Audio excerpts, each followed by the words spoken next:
Bonjour, nous allons vous parler de TVA. Qu'est-ce que la TVA? La taxe sur la valeur ajoutée.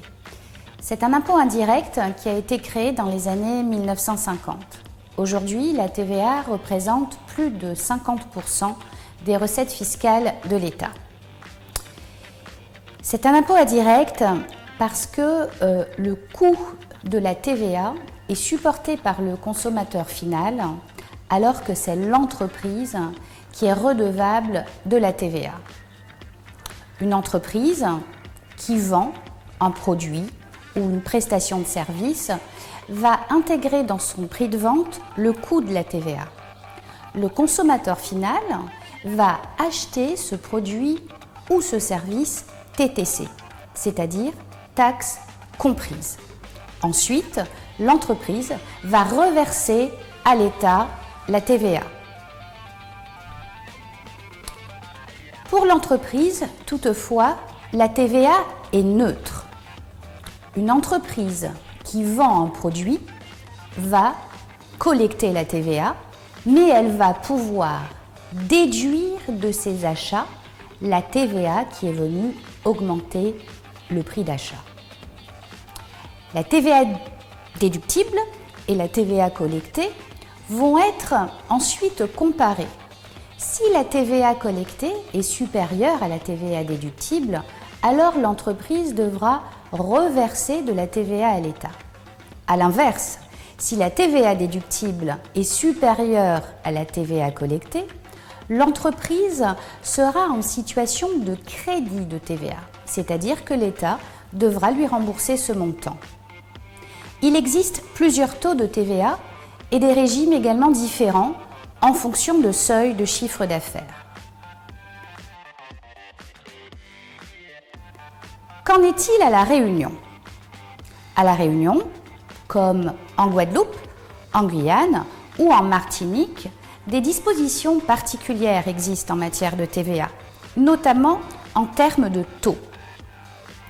Le taux normal est à 8,5% contre 20% en métropole. Le taux réduit est à 2,1% contre 5,5% en métropole. La Réunion est aussi considérée comme un territoire d'export en matière de TVA.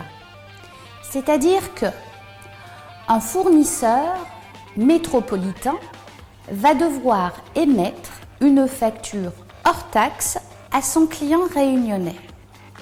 La marchandise sera soumise, une fois qu'elle sera entrée sur le territoire, à la TVA et à la taxe d'octroi de mer.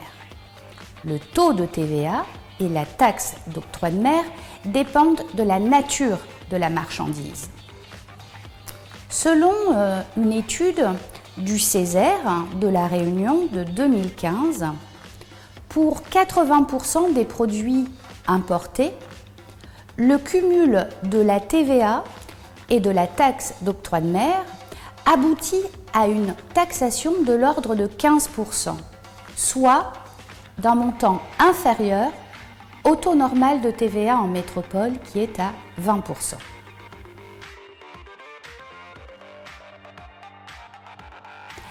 La loi de finances 2019 prévoit la suppression du dispositif de TVA non perçue récupérable, TVA NPR. Cette aide fiscale était pourtant une aide à l'investissement. Pour les associations qui proposent des services à la personne, les prestations sont désormais soumises à TVA, sauf si elles sont destinées à un public déterminé par la loi. Voilà pour le moment. Pour plus d'informations, n'hésitez pas à contacter votre expert comptable.